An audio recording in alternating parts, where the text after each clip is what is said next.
chỉ sợ kìa. Sợ. Sợ. Ủa xin, sợ nè. Sợ nhiều hữu ước. Cũng nhẹ lo xin à. Sợ nè. Con là mà cũng hình cạnh nè. Sợ nè. Chị nè. Nhiều hữu ước nè. Sợ nè. Chị nè. Sợ nhiều hữu ước nè. Đây cũng chỉ là cá lộn chị cô trên đi ha. Sao tôi sợ nó xin rồi thì tao kể rồi rồi. Say what? Sợ luôn. Có tội quỷ nó. Sao nó sợ gì ta?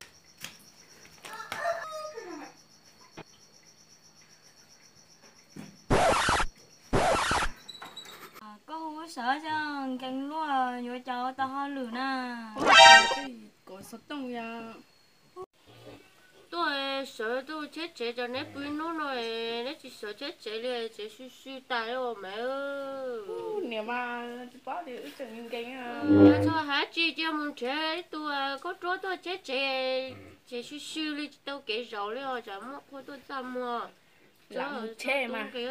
Cái nó rồi lên nhà mới nó là sát chứ là chia chỗ tổ tung kinh quá mà la rồi chỗ tổ cơ sao tổ tụi nhà nó sinh tổ Mua muốn cho có chua có. có mù mà có lo Mì ai coi ó.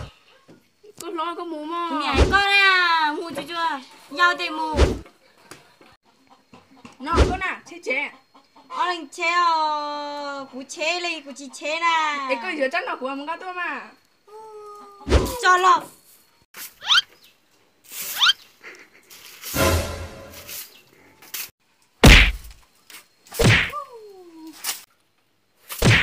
cái chỉ mua có chào của chứ Cho họ từ. chào của tôi không chỗ này có bỏ tôi biệt tại khi ta nó có gì sao rồi à Cho có thể phát chua thế này. Hết chua ra hai lùa. chỉ chế à không khai nhẹ nữa Cháu tôi có chua thế chỉ chế thế mong tung kinh hay linh ta ư.